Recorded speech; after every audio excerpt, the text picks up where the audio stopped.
There's a wide variety of levels of courses in photography at City of Glasgow College. We offer courses, part-time courses at foundation level, full-time courses at foundation level. In between that, we offer an NC at a level 6 on the Scottish Credit and Qualifications Framework. Beyond that, HND at level 7 and 8, and beyond that, degree and honours degree at levels 9 and 10. A friend of mine went here first of all, and she told me how great it was and the facilities that they had and what type of experience you can gain from it. So what I decided to do was apply and just see how it went, and I really do enjoy it, and I'm really glad that I decided to choose City of Glasgow.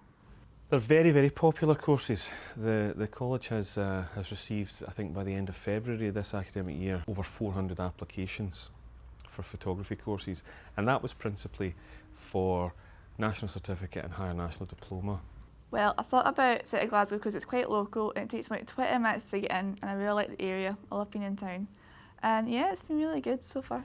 Glasgow has probably the biggest photographic department in Scotland.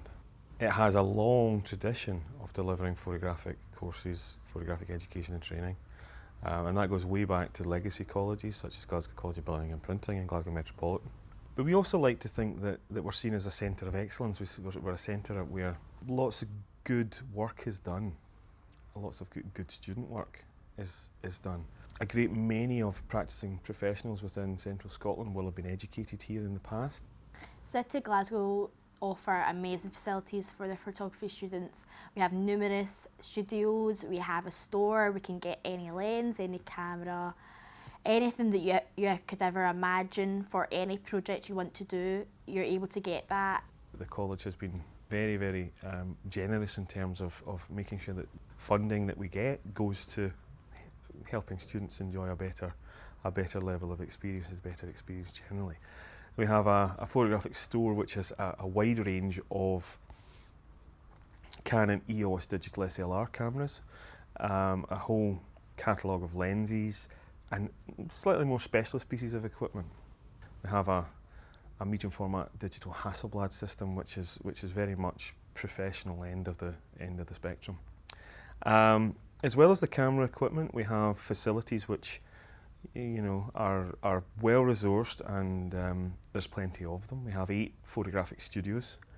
We have a darkroom, which many colleges have gotten rid of their darkroom, but we still feel that's a useful experience for students. But one of the major resources we like to talk about and to point out to students is that there's a high number of very highly skilled staff. And within a subject like photography, which has a range of specialisms, having a range of staff to call on, to speak to sort of pick the brains is very useful. As well as that, as well as full-time staff, we have lots of part-time staff who are still professional photographers. It's really great the way that they've got everything that's up to date cameras, up to date lighting equipment, everything that you need is there for you. My favourite type of photography is still life in the studio. It's really great. I did it for the first time last block, and you get to bring your own objects in, you get given objects, which is quite of a challenge. You get to create your own backgrounds, different lighting. You can really spend a lot of time on one object. You can spend like all day on it, and it's not like a portrait where you have to tell the model to move, so it's really good. My favourite type of photography, well, I've actually got 2. The first one would be fashion. It's really interesting. When you look at magazines, it's limitless of what you can do. You can do it in studio, you can do it out in location, you can do crazy ideas, or you can make it subtle. It's limitless. And also documentary, because I love documenting in real life. Again, it has no boundaries. You can do anything that you want. You can document it on people that you know, people you don't know. You can do it on buildings, anything.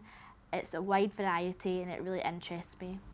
I've got a number of favourite images that students have produced, and I think sometimes it wouldn't be the obvious that you might think. It's not necessarily always the best photograph or the most technically perfect photograph or even the most interesting photograph. I think sometimes photographs that are significant to the students themselves can sometimes be my favourite images.